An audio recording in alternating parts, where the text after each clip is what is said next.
எல்லோருக்கும் வணக்கம். இந்த காணொளியில் நாம் பார்க்கவிருப்பது 12ஆம் வகுப்பு தாவரவியல், அதில் 2வது பாடம் பாரம்பரிய மரபியல்.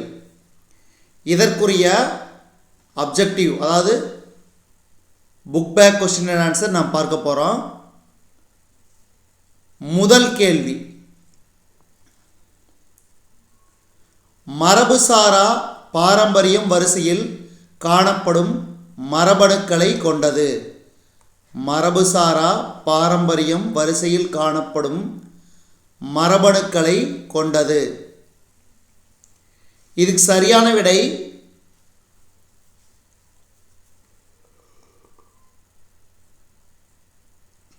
ஆப்ஷன் ஆர், அதாவது மைட்டோகாண்ட்ரியா மற்றும் பசுங்கணிகங்கள்.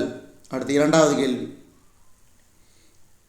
Capital A small A capital B small B மரபணு வகையம் கொண்ட பட்டாணி தாவரத்தின் பல்வேறு வகையான கேமெட்டுகளை கண்டறிய இதனுடன் கலப்புறம் செய்ய வேண்டிய தாவர மரபணு வகையமானது.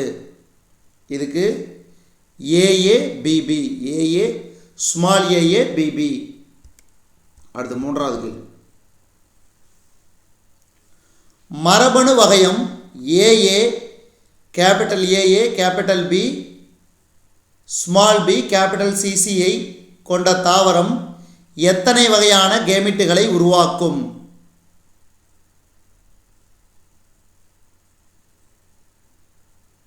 இதுக்கு 2 வகை. அடுத்து, பின்வருவனவற்றுள் எது பல்கூட்டு பாரம்பரியத்திற்கு உதாரணமாகும்? பின்வருவனவற்றுள் எது பல்கூட்டு பாரம்பரியத்திற்கு உதாரணம்? மனிதர்களின் தோல் நிறம். மனிதர்களின் தோல் நிறம். அடுத்து 5வது கேள்வி,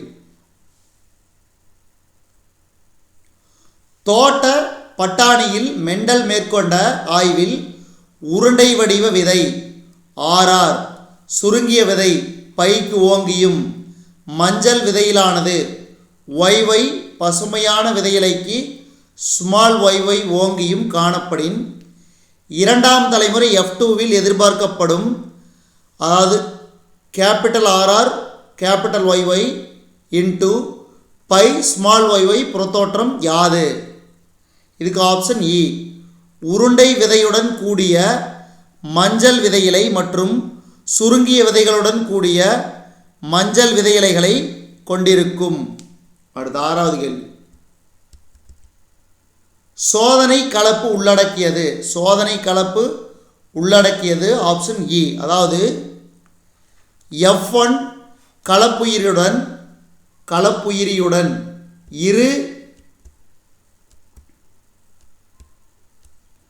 இரு ஒடுங்கு மரபணு வகையம் கொண்டவைகளின் கலப்பு. இதுதான் சோதனை கலப்பு. அடுத்து 7வது கேள்வி, பட்டாணி தாவரத்தில் மஞ்சள் நிற விதைகள் பச்சை நிற விதைகளுக்கு ஓங்குதன்மையுடனும், கலப்புயிரி மஞ்சள் நிற விதை தாவரம் பச்சை நிற விதை கொண்ட தாவரத்துடனும் கலப்பு மேற்கொள்ளும் பட்சத்தில் மஞ்சள் மற்றும் பச்சை நிற விதைகளை கொண்ட தாவரங்கள் முதலாம் சந்ததியில், அதாவது F1 எவ்விதத்தில் இருக்கும்? இதுக்கு 2 நடந்தப்போ 50-50.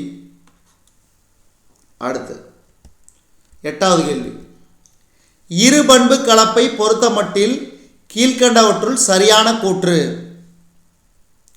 இதுக்கு அதாவது ஒரே குரோமோசோமில் இறுக்கமாக பிணைப்புற்று காணப்படும் மரபணுக்களினால் தோன்றும் ஒரு சில இணைப்புகள். அடுத்து 9வது கேள்வி, மெண்டலின் காலத்தில் எந்த சோதனையில் F1 சந்ததியின் இரு பெற்றோரின் பண்புகளையும் வெளிப்படுத்தும்? இதுக்கு சரியான விடை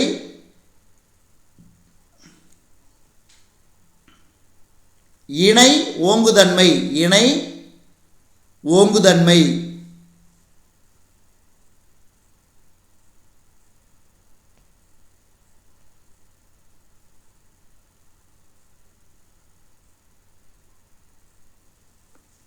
அடுத்து வெள்ளரியின் கனி நிறம் இதற்கு உதாரணமாகும். இதுக்கு சரியான விடை ஓங்கிய மறைத்தல். அடுத்து பாரம்பரிய பட்டாணி தாவர சோதனைகளில் மெண்டல் எதை பயன்படுத்தவில்லை? கனியின் நீளம். கனியின் நீளம்.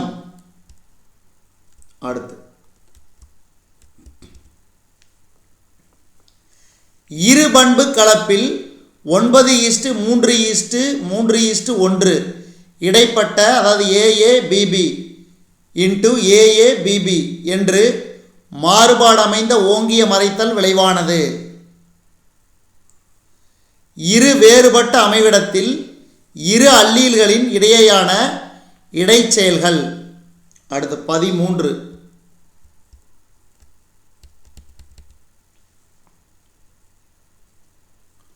சோதனை கலப்பின் இரு பண்பு கலப்பில் ஈடுபடும் முதல் மகவு சந்ததிகளில் அதிக பெற்றோரிய சந்ததிகள் மறு சேர்க்கையின் மூலம் உருவாக்கப்படுவது.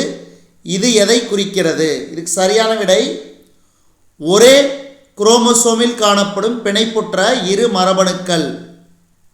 அடுத்து மெண்டலின் ஆய்வில் பட்டாணி தாவரத்தின் 7 பண்புகளை கட்டுப்படுத்தும் மரபணுக்கள் எத்தனை குரோமோசோம்களில் காணப்படுகிறது? இதுக்கு சரியான விடை 4. அடுத்து 15வது கேள்வி பாருங்க. கீழ்காண்பனவற்றுள் எது பெற்றோரிடம் காணப்படாத இணைந்த பண்புக்கூறுகள் சந்ததியில் காணப்படுவதை விளக்குகிறது? சார்பின்றி ஒதுங்குதல் விதி. சார்பின்றி ஒதுங்குதல் விதி. அடுத்து கேமிட்டுகள் எப்பொழுதும் கலப்புயிர்களாக இருப்பதில்லை எனும் கூற்று.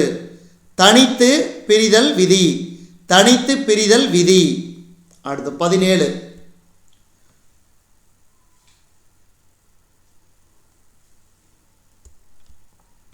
ஒரு மரபணு மற்றொரு மரபணுக்களை மறைக்கும் செயல், ஆனால் ஒத்த அமைவிடத்தல் காணப்படாமைக்கு மறைக்கப்பட்ட. அடுத்த கேள்வி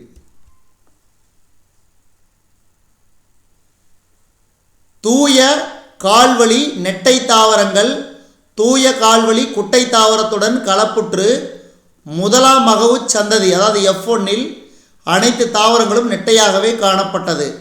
அதே முதல் மகவு சந்ததி தாவரங்களை தற்கலப்பு செய்யும் போது கிடைக்கும் நெட்டை குட்டை தாவரங்களின் விகிதம் 3:1 எனில் இது.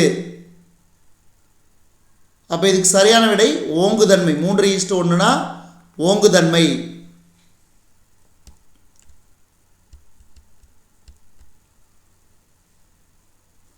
ஓங்குதன்மை மறைத்தலின் விகிதமானது. ஓங்குதன்மை மறைத்தலின் விகிதமானது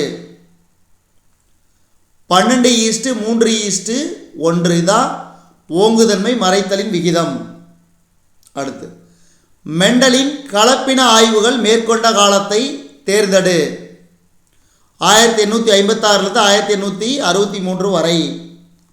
அடுத்து கடைசி கேள்வி, கீழ்காணும் பண்புகளுள் எவற்றை மெண்டலின் பட்டாணி ஆய்வுகளில் கருத்தில் கொள்ளவில்லை? இதுக்கு சரியான விடை சுரக்கும் வளரி அல்லது சுரக்க இயலாத வளரி. இதுதான் பட்டாணி ஆய்வில் கருத்தில் கொள்ளவில்லை. நன்றி, வணக்கம்.